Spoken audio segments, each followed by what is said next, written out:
Krishna,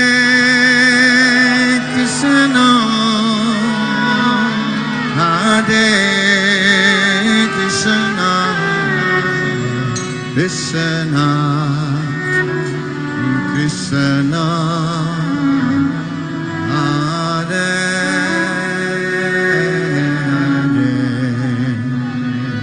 Hare, Hare Rama, Hare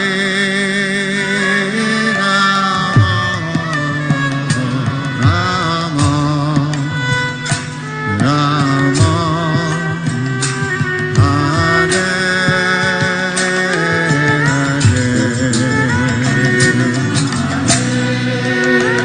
louder.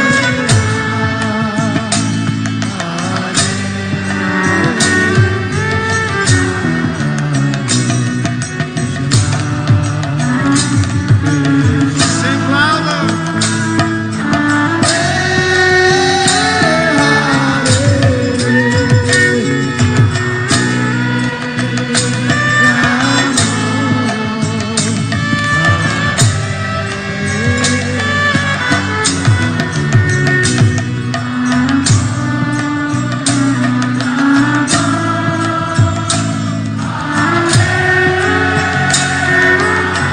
Sing again, again.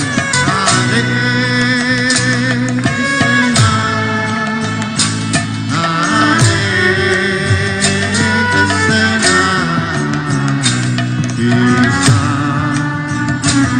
Krishna,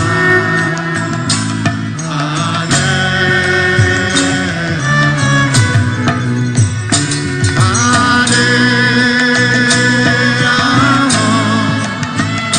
Hare Rama, Hare Rama, Rama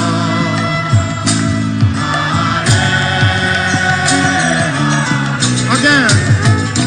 Hare Krishna, Hare Krishna, Krishna Krishna,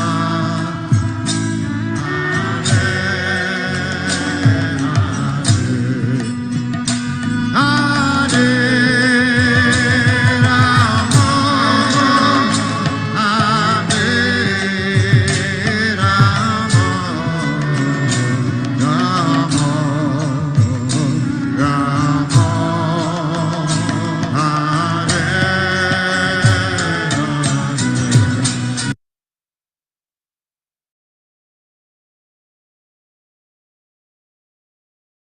Dear devotees, my humble obeisances to all of you. All glories to Srila Prabhupada. Welcome to His Holiness Candramauli Swami Maharaj's daily class. We are continuing our reading of Srimad Bhagavatam, Canto 1, Chapter 13, verse number 12. Dear Guru Maharaj, please accept my humble obeisances. All glories to Prabhupada. Over to you, Maharaj.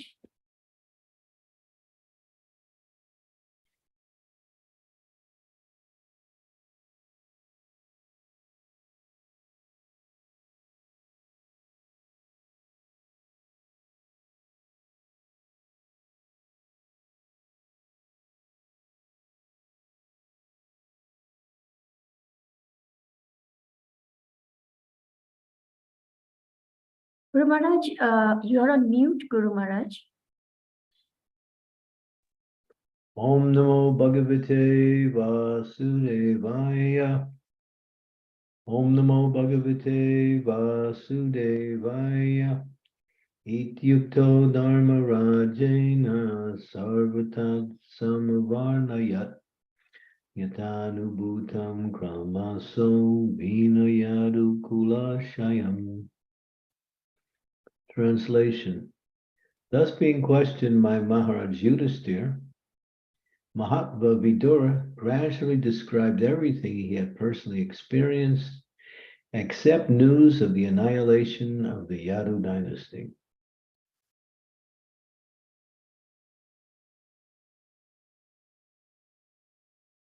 Verse number 13. Nanvapriyam durvishvishaham nirnasvayam upastitam navadayat sakaruno duhitam drastam aksamaha. Compassionate Mahat Vidura could not stand to see the Pandavas distressed at any time. Therefore, he did not disclose this unpalatable and unbearable incident because calamities come of their own accord. According to Niti Shastra civic laws, one should not speak an unpalatable truth to cause distress to others. Distress comes upon us in its own way by the laws of nature, so one should not aggravate it by propaganda.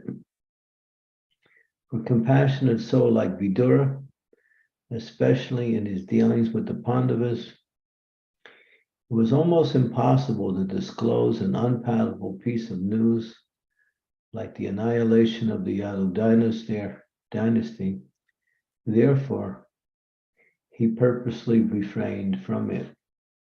Om Gyan Timidandasya Gyananjana Salakaya Chaksun Militam Yena Tasmai Sri Gurave Namaha Sri Chaitanya Manobhistam Staptitam Yena Bhutale Swayam Rupa Kadamayam Dadati Swapadantikam Nama Om Vishnu Padaya Krishna Prastaya Bhutale Srimakti Bhakti Vedanta Swaminiti Name Namaste Saraswati Deve Gauravani Pacharine Nirvisesa Sunyavari Pastyatya Satarine.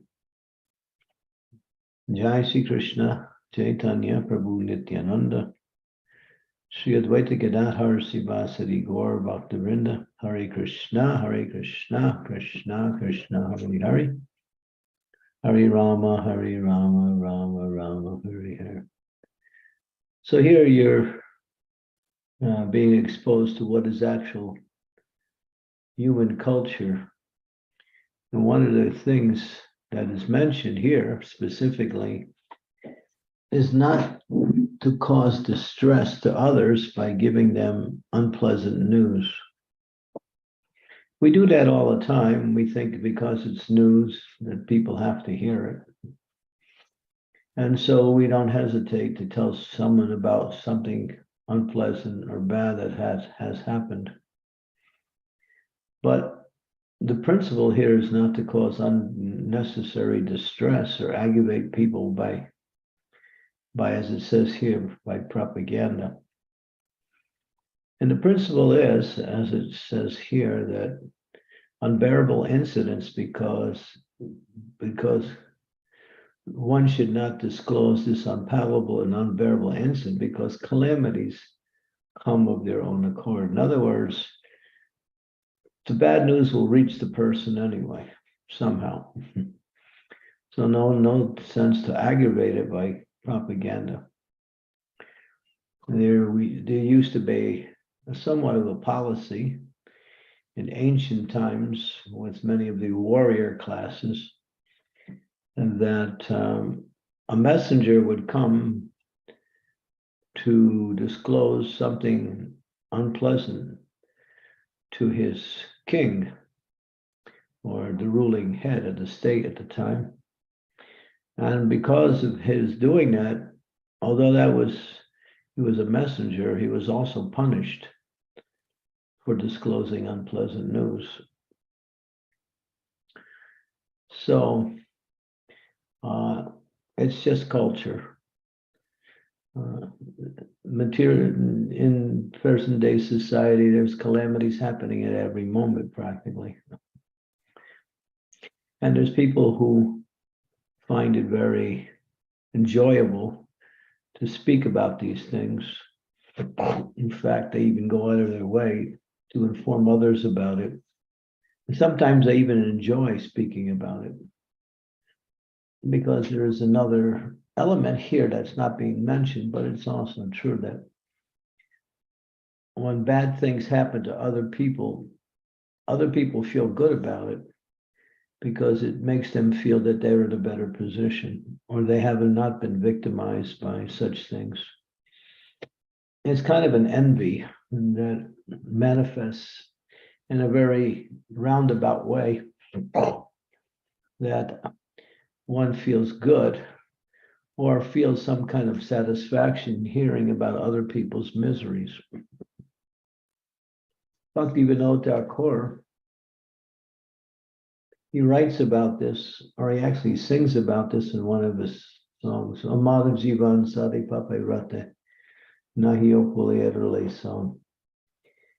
And another song, Durlabha Manava Janma, I think the song is, where he explains that, and he's putting himself in a position of a fallen soul who has all unpleasant qualities. And he sings in that particular mood. And what he is saying is, when I hear good news about someone or someone's success, I feel unhappy. And when I hear unpleasant or bad news about someone, I feel happy. So he was just using that as an example, how people think who are not very cultured or not very elevated in consciousness. So the idea is Satyam Priyam, Satyam Bruyam, to speak truth and to speak it in a palatable way.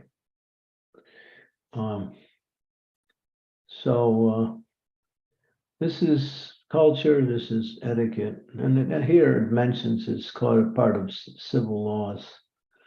So the Vedas also have Niti Shastras, Dharma Shastras, and Manu Samhita, which are the law books by which govern the behavior of people in general within the society.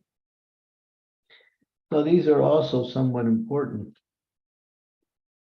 They are important actually in our practice of Krishna consciousness, because the nature of a devotee is he always wants to give pleasure to others, even in ordinary dealings. That's why it says ordinary dealings should also be very pleasantly executed. It's not something artificial, it's just that the element of respect towards others and the element of compassion towards some, it must always be offered in the way we deal with others, rather than finding faults or talking to others about the faults of others and finding some kind of satisfaction in that kind of. And you find that's very popular in Kali Yuga, especially at this age. There are also entertainment programs. At least when I was young, I remember certain programs on the TV that were like that. I forgot one was it was about the misfortunes of people in the world. They would take real life stories and represent them with actors on the TV. I think it was called, I can't remember the name of that show, but it was very, very popular. People loved it. And it was all about people's misfortunes in life. And they make it an entertainment about that. And even today, the talk shows are like that too. And I think I don't really know what's actually going on because I'm not into that kind of, area of thought. But this is Kali Yuga, so people find happiness in other people's misery and talking about it also. Or even if they don't find happiness, they like to inform others about it. And so it gives them some satisfaction that they are a messenger of some important news. But here we get the opposite. In fact, in actual true Vedic culture, no one used the term thank you. If someone did something for you, you would never say thank you, because you would make that person feel unhappy by saying thank you to that person, because they are finding happiness in serving you and doing some service for you. And therefore, when you start becoming formal in your response, saying thank you, then you're breaking the trust of that relationship. Because the mood is that the person who is serving is the person who is actually benefiting, more so than the person who is receiving. And that is Vedic culture. That to serve is the greatest opportunity that the living entity can get in relationship to others, and in relationship, obviously, to the Supreme Personality of Godhead.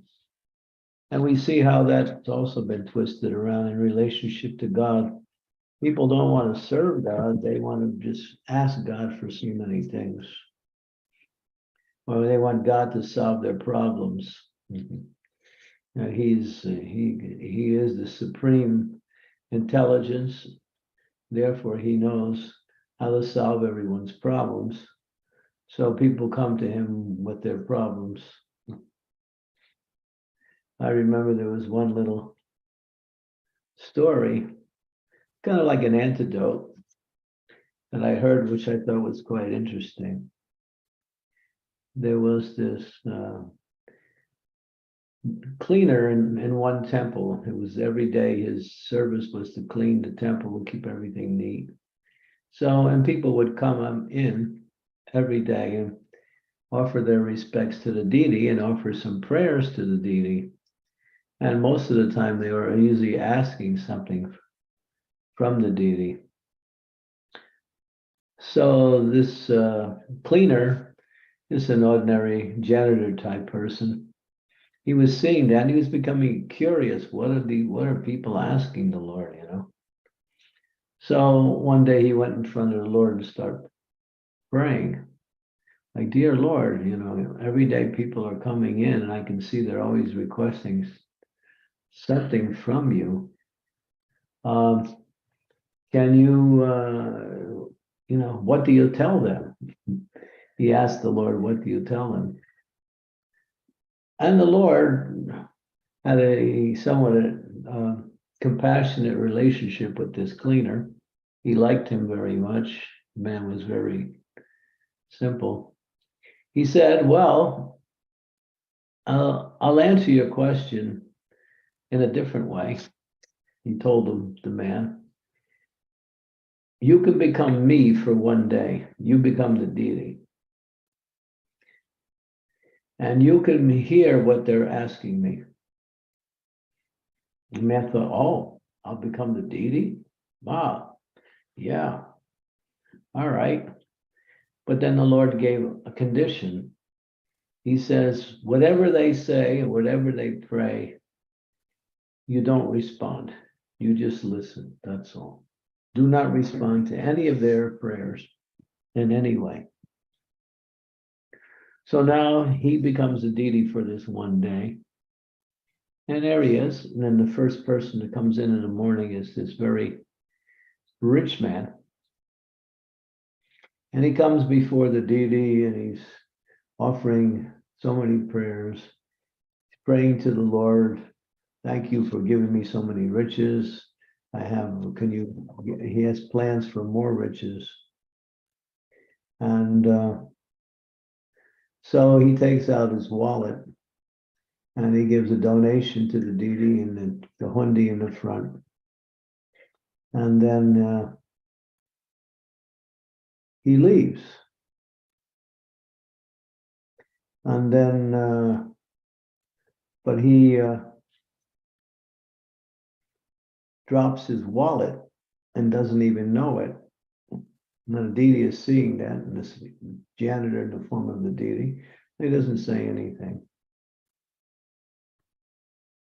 Another man comes in, just following that person. And he says, my dear Lord, you know, I'm so poor. I don't have enough to eat every day. My family, we're starving. Please help me, give me some finances, some money so we can get some food. And he's praying sincerely, and then he looks down and he sees the wallet that this rich man dropped. And he's thinking, oh, wow, the Lord fulfilled my desire very quickly. And so he takes the money. He says, thank you, Lord. And then he offers his obeisances to the deity and leaves. And then a third man comes in, and then he prays to the Lord, I am a sailor, my dear Lord, and I have a very arduous, difficult journey on sea coming up tomorrow. So please protect me from any dangers that will happen on my journey. And he's praying like that, and then the deity, who's now the janitor in the form of the deity, is listening. And he's praying like that, and then all of a sudden the rich man comes back and he starts looking for his wallet. And he knows, he feels like he's dropped it right there by the deity. And he can't find it. And then he sees this sailor standing there. And he starts accusing this sailor. You know, I lost my wallet just a few minutes ago here. And you're the only one that I've seen come in. And so you must have taken my wallet. And he starts accusing the sailor. Obviously, the sailor didn't take it. And so there's this this going on before the deity, who the janitor in the form of the deity. So and so this deity now, who's a janitor in the form of a deity, is listening to all this, and he's seeing this sailor being unfairly accused by this rich man. And so he can't keep quiet any longer. So the deity speaks, and he says, no, this sailor did not take it. It was another man who has already gone. And they both looking, and the deity speaking, and the rich man becomes really amazed. Oh, the deity is speaking. And then he hears what the deity says, and he says, oh, my dear sailor, I'm so sorry I accused you unfairly. Please forgive me.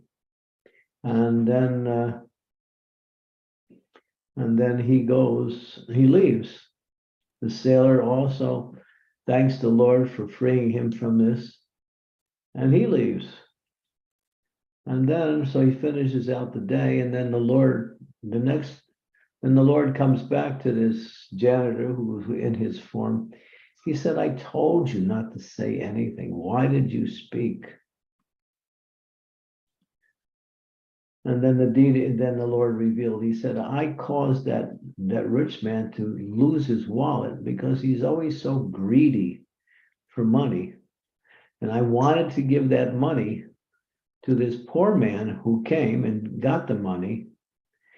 And the fact that he accused the sailor was my arrangement, because the sailor is about to go on a very dangerous trip and he will die on that trip. So I arranged for this rich man to accuse him, and therefore causing him to go into jail. And that would save his life. And you ruined everything. Oh, this story illustrates very clearly that we cannot see what appears to be good may also be something that causes us unfortunate or misfortune, and something that appears to be bad may be actually something that is saving us from greater misfortune. So we don't really know. So therefore, when people accuse the Lord of acting in a certain way, they can't see the whole picture, because the Lord knows everything, and therefore he makes things happen, or he allows things happen. Not so much makes things, he allows things happen in such a way that everyone is benefited by the situation. Only those, not especially those, only those who worship the Lord, who adhere to the Lord in devotion. The non-devotees never benefit from anything, because they're always wanting to forget the Lord and enjoy the property of the Lord without worshiping or honoring or respecting or even thanking the Lord. So this is a very important point to understand, that what appears to be good may be bad, and what appears to be bad may be good, at least by material terminologies. Yeah. Now, there's another story that's similar to that, but a little bit different, which illustrates the same point. In fact, there are many stories like that. So one has to see that whatever happens to the devotee in different situations in life is meant to bring about some change or some knowledge or more dependence on the mercy of the Lord in life. And that helps the devotee make more progress in spiritual life. So that is very important to understand, and that for a devotee, what appears to be unpleasant may be the pathway to some greater spiritual gain. And what appears to be pleasant may be something that will cause one to go away or fall away in Krishna consciousness. So we can't really see clearly. Therefore, one has to always remember Krishna and depend on Krishna in all circumstances. Hare Krishna.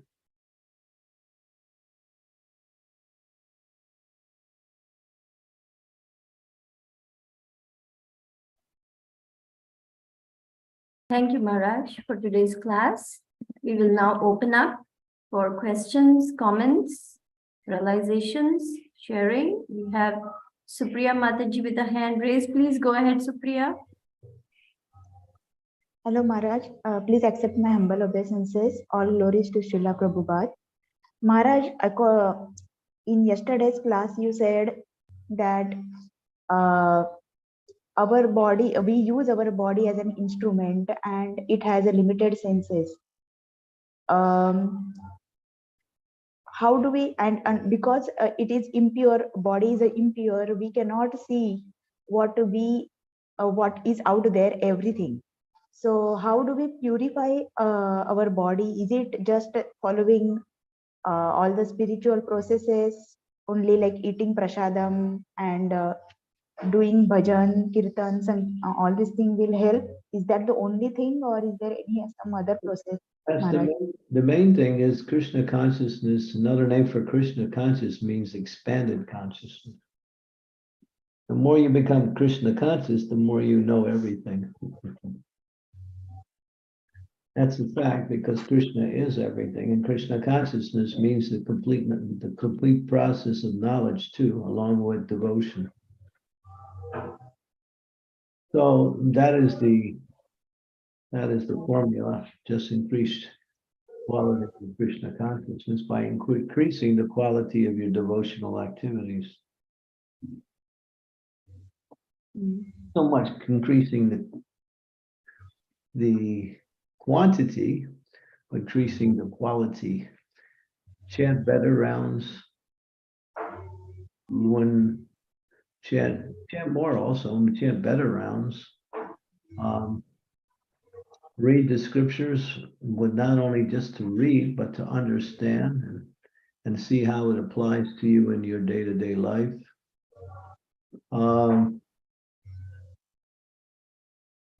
Take prasadam in regulated quantities and regulated times. So, and eat that food that is the most beneficial for your particular body type. Of course, prashadam can overshadow that to some degree, but in general, we always try to eat according to what is beneficial to our health, so we can keep good health to serve Krishna nicely. And so, in other words, we want to put quality and not just quantity in our activities. So, and that helps us. The senses become clear. The senses become expanded. One can understand things. One can also see things that are about to happen even before they happen. And the more you become Krishna conscious, you can actually perceive what is about to happen even before it actually happens. So this is Krishna consciousness, means expanded consciousness. So that means just become more and more devotional in your practice. So the process itself includes many of the the things that we want to improve on a material level will automatically be improved, or in some cases eliminated if they're not necessary, simply by the power of one's devotion.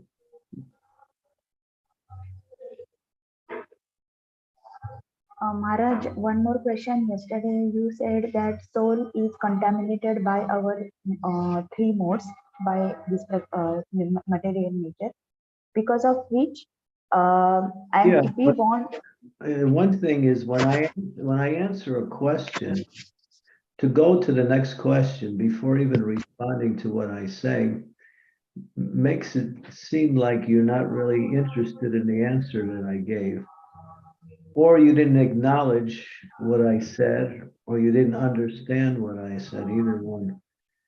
So we don't fire questions one after another. That's not the way we do things. That's not Vedic etiquette. You ask a question, you hear, you try to understand. If you understand, you can acknowledge, and then we can go on to something else. But just to fire questions one after another makes me think that you either didn't know or didn't understand, either one, or didn't, fully understand. So Prabhupada would say that too. Did you understand what I said? Why are you asking more questions? First of all, understand what the question you asked. Because what's the use of asking questions if you don't understand the answers? I understood Maharaj, but because there was a long pause there, so I thought probably you are done. I'm sorry. Next time I will wait for your suggestions. Prabhupada would use the example when you're eating, before you can continue to eat, you should make sure your digestion is working. So what he says, but do digest the first answer before you're ready to, hear the next answer. Because asking questions is not something we just fool around with. They're very important for the benefit of others, and especially for the benefit of the person who is asking. So to jump from subject to subject is not the way we do things.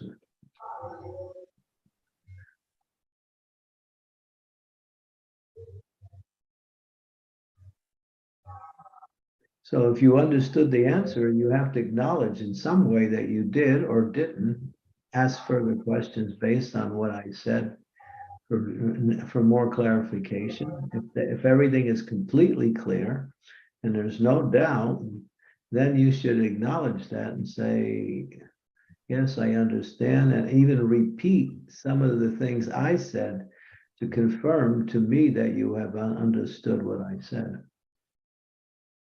Yes, Maharaj, I understood what you said. that we have to follow the process. But I don't understand that you understood, so you didn't indicate in any way. You said that we have to focus on the quality than quantity, and chant better rounds. We have to eat prasadam in the limited quantities and regular quantities in regular time. Just to repeat what I said is not enough. Do you understand it? Yes, Do you understand the principle that I give you, not just the words? yes, That Krishna consciousness is expanded consciousness.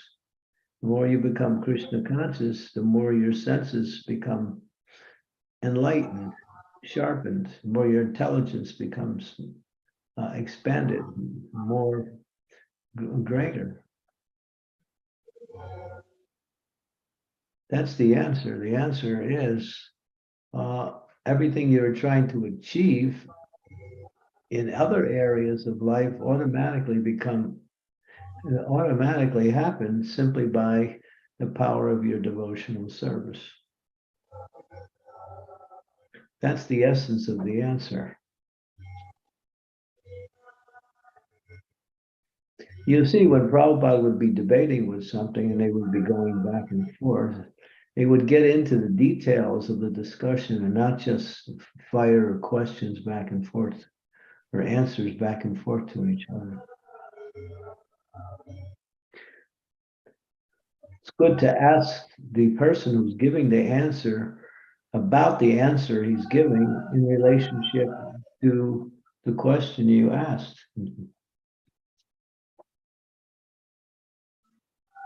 No, we have to learn the etiquette of questions and answers and not just go through it in the motions, that's all. Because I find people ask the same questions over and over again because they haven't understood when they hear it the first time.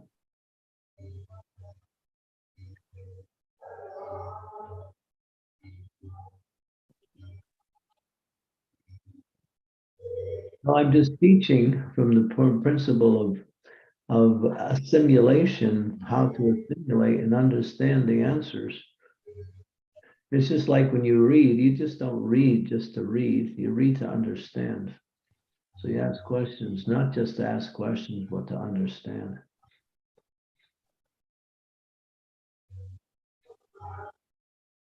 yes, Maharaj. Hare Krishna. Hare Krishna. Well, I have one more question. Should I? Yeah, you still didn't acknowledge my first answer yet. Yeah.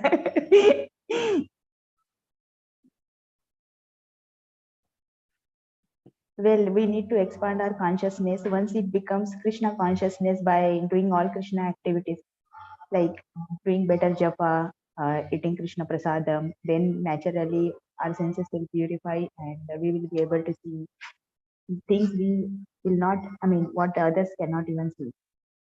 Yeah, Like it's all about putting quality in the activities and not so much just piling on more activities. Yeah, understood. And it has to be a regulated and at specific times. Yeah. Okay. Second question. Okay. Yesterday you said that soul gets contaminated because it is in association with the body.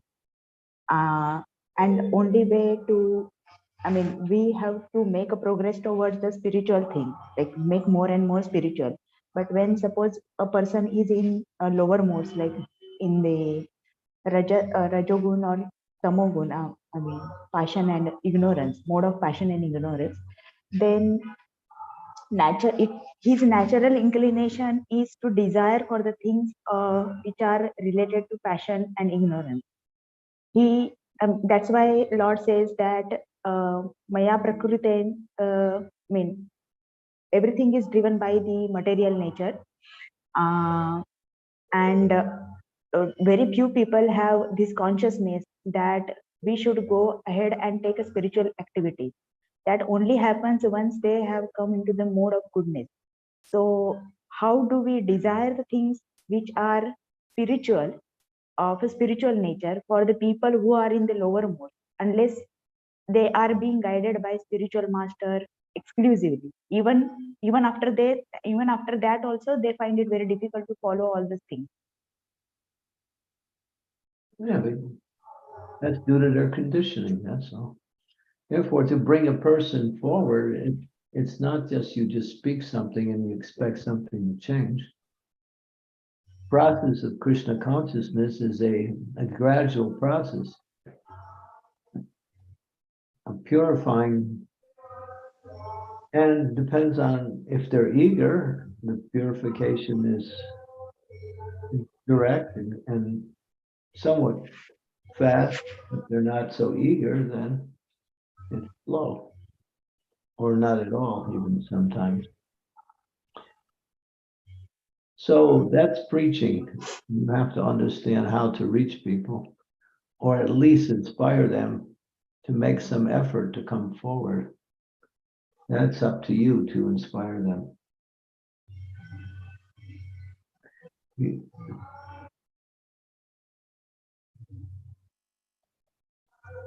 Okay, Maharaj. Mhm. You have to know them to some degree, and you have to see how best you can bring them forward.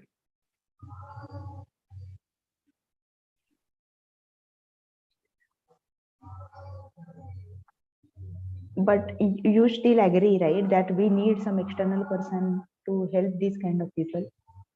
I'm sorry. You still agree, right, that we need some external person to help these kind of a people who are deep into mode of passion and ignorance? Some people, you just you can't do anything. That they're so, they if they're so much steeped in the mode of passion and ignorance, they're probably not even interested. You don't preach to people who are not interested.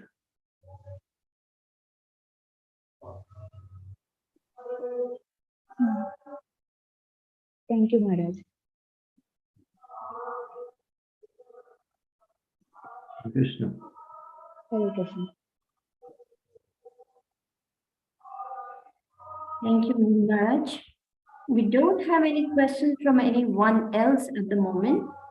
So, Guru Maharaj, I would just like to refer back to the story that you just now related to us about the person who became the deity and then couldn't check himself. And then, so of course, Krishna is always trying to save every soul. So, even though the janitor messed up, can we assume that Krishna would have saved the life of that sailor in some other way?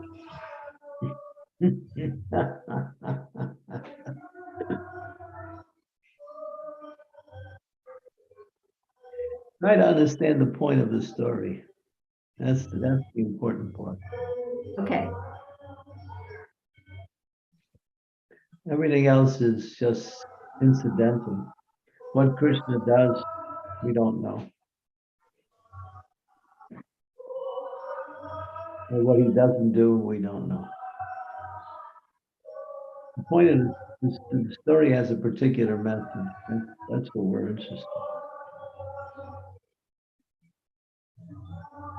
Thank you, Maharaj.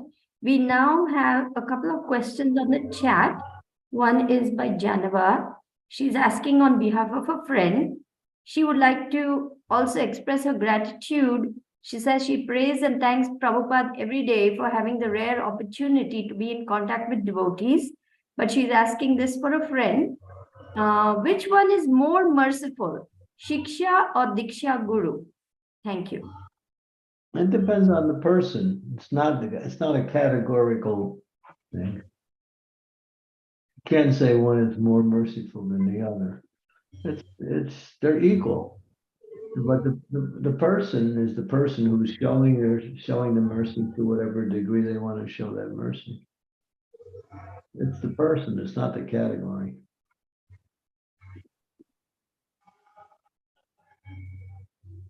This is okay. Thank you. There's one more question on the chat, but we can come back to that after Raj Prabhu asks his questions. Go ahead, Raj Prabhu. Very much. Raj, are there any circumstances whereby we are permitted to give somebody bad news? Yeah, but you have to, satyam priyam, satyam bruyam. You have to speak the truth in a palatable way. And that may not always be so easy. Sometimes what you do is you preface what you're going to say by you're making the person somewhat ready for what you're about to say.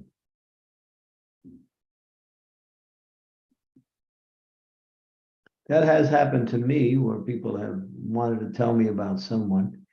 And rather than get directly into the story or explanation, they preface it by saying things that leads up to what they're saying, that prepare you for the news that comes. And then you have an indication that you're going to hear something unpleasant. So you're a little bit ready for that, more ready than you are. Or that's one way. And another way is that if you know another person who is better at making that communication to the same person you want to, and it will be more effective, then you may also opt for that rather than doing it yourself.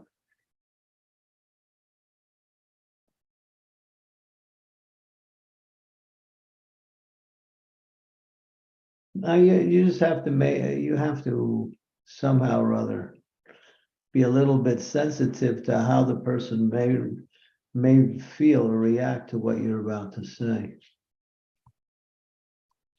And so what you say preliminary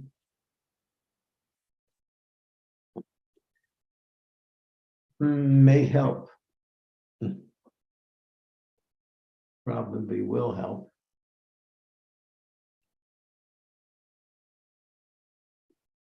But in some cases, as it mentioned in this verse, it's better not to say anything and just allow that news to come of its own accord, because it will.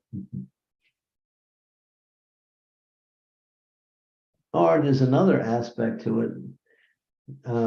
If you think that when the news comes of its own accord, it'll be more devastating to that person, you may somehow, you're concerned for that person who needs to hear it, should be done very carefully and gently.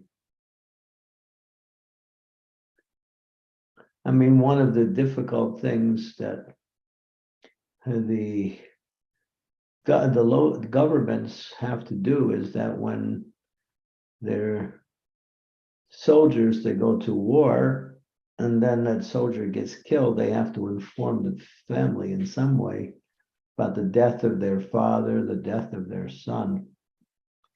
That's very difficult to do. And so I think they have people who are trained to do that in a way that is as less alarming than what would normally happen. Or sometimes they just do it by writing a letter and prefacing the letter with some honorary word that something to make them feel a little less shocked about what they're about to read. So all of that is there. You just have to see what is the best way to communicate something that apparently is unpleasant, but requires some communication. So is there a principle then about doing what is most kind for that recipient? Say that again. Is the principle doing what is most kind for that recipient? Well, you have to put yourself in the same position. If someone is going to tell you something unpleasant, and you'll be unhappy. So you're about to do the same thing in relationship to another. So you should empathize with that person before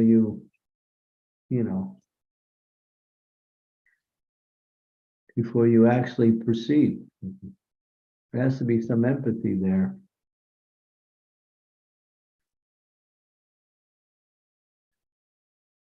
I don't want to receive bad news, but if I have to give bad news, apparently bad news, then how would I like to hear it from someone else who may have to give it to me?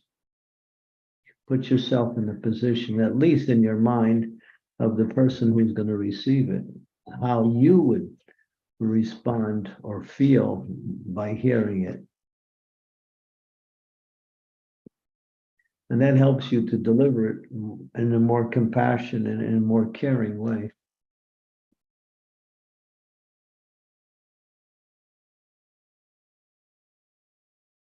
I mean, the government actually switched. They used to send people from their office to knock on the door and then tell people. But then they had to give up with that procedure because it was too much. And people would become really, the person who was delivering the news, he would be the brunt of all of their distress, sometimes their anger, everything. So they resorted to letters now rather than doing it personally. They used to do it personally. I know that for a fact.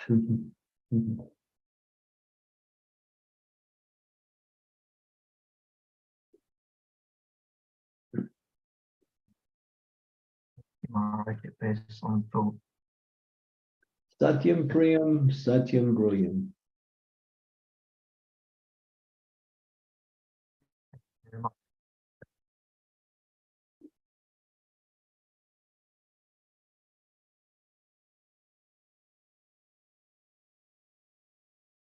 Thank you, Maharaj.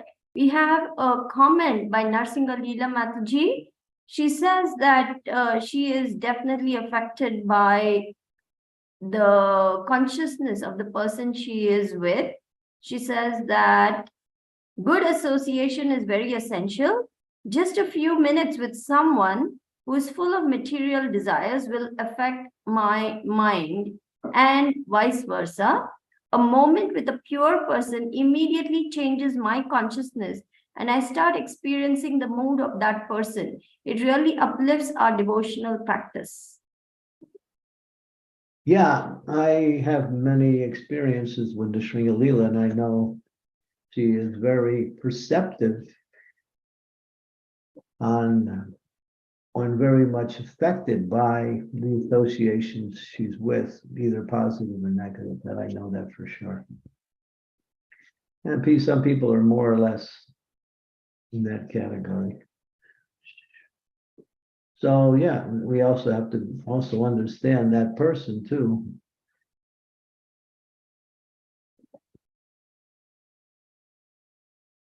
A devotee wants to be, the devotee is the well-wisher of everyone, even of the non-devotees, and even of the demons.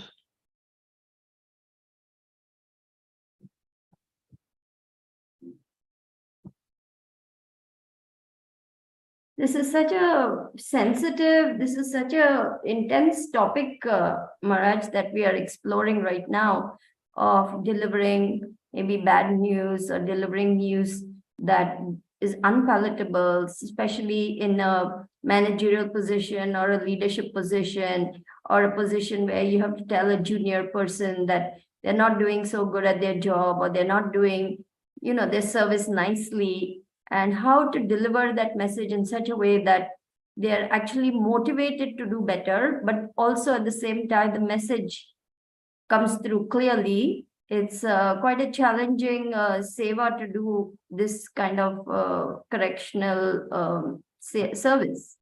Well, that's what you do. I try. Yeah, you are definitely a person who is doing that regularly as your occupation.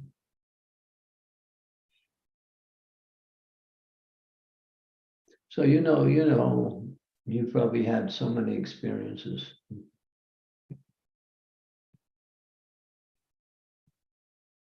It's interesting you say that. I never thought of it that way, but that is so true that yes, we have to very gently convey to the person that what they're doing is not good for them, and changing some patterns of behavior or doing something different will actually be beneficial. Yes, Guru Maharaj. Thank you. Well, there's two things. One, persons who come to you, they're expecting something. But if you're trying to instruct someone who hasn't come to you because you feel they need instructions, that's a whole different thing. Persons who come to you, it's a little bit more natural to speak a little bit more directly.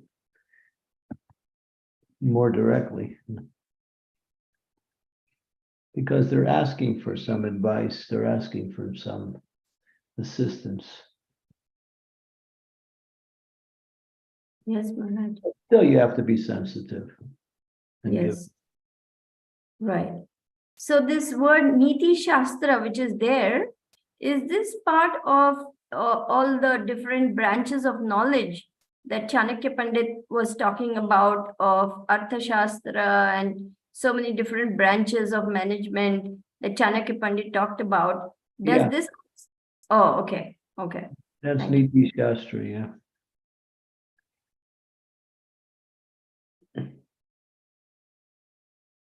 It's called civic laws. But it's also, very powerful aphorisms. Hmm.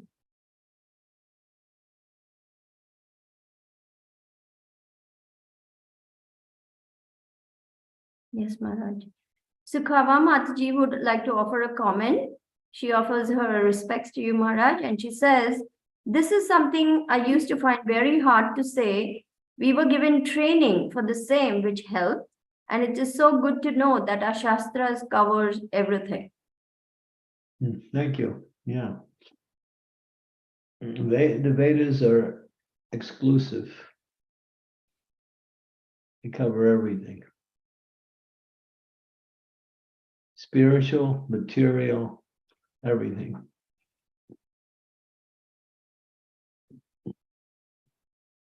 It's interesting, Guru Maharaj, that we are on this topic. I'm remembering how Srila Prabhupada said that when a mother-in-law wants to correct the daughter-in-law, she tells the daughter how to do things because that's the way the daughter-in-law is going to overhear and learn. Yeah. That's, yeah. Correct, yeah. She's in the same position. She's teaching her daughter-in-law how to serve her new husband by teaching her own daughter the same principle. That way she's serving her son, who is now married to this other girl, by teaching this girl how best to serve her new husband, which is the son of the lady.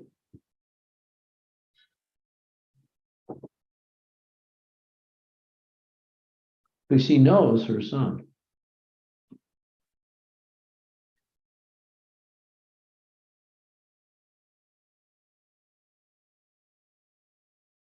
There are so many nuances and so many delicate, intertwinings in such conversations, in such interactions. There's so much sophistication involved in all these things. This is so intricate and deep Maharaj. So thank you for elaborating on this subject and trying to help us, learn a little bit more about dealings, because even as God family, there's so many times when we may have to deal with such situations. So thank you very much for this class today. Okay, thank you. So tomorrow we're going to be with the Charlotte group. And at the Yes, time, Maharaj, and Srimati has requested me to make that announcement, if I may. She says that tomorrow, let's see,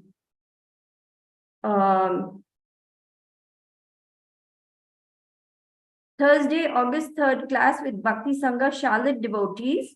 The verse is Srimad Bhagavatam, Canto 6, Chapter 17, verses 25 to 27. And it will be 12:20 p.m. UK time.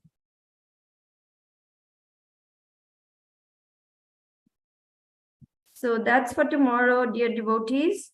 Please make a note of the time as well as what Maharaj will be speaking on. We thank you all for staying on and asking nice questions. And we pray you will meditate on all the things that were discussed so that we all go deeper into our Krishna consciousness. We get expanded consciousness. We become sharper. We become more wiser in our dealings. Thank you so much. Hare Krishna, Srila Prabhupada ki jai. Thank you very much, Hare Krishna. Hare Krishna. Thank you, Maharaj.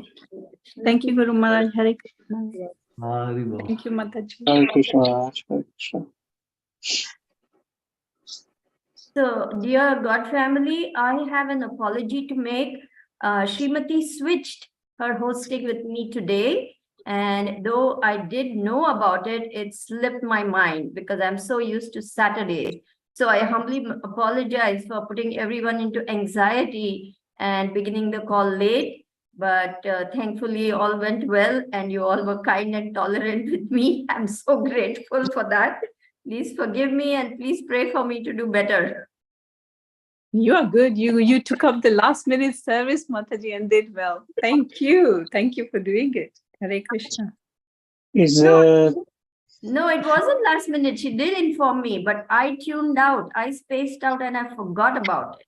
She did yes. tell me ahead of time, but because I'm not used to this, I'm used to Saturdays. My brain is wired that way, so I couldn't remember. And then finally, I had to get sudden brainwave to realize that, oh my gosh, I'm supposed to open the call.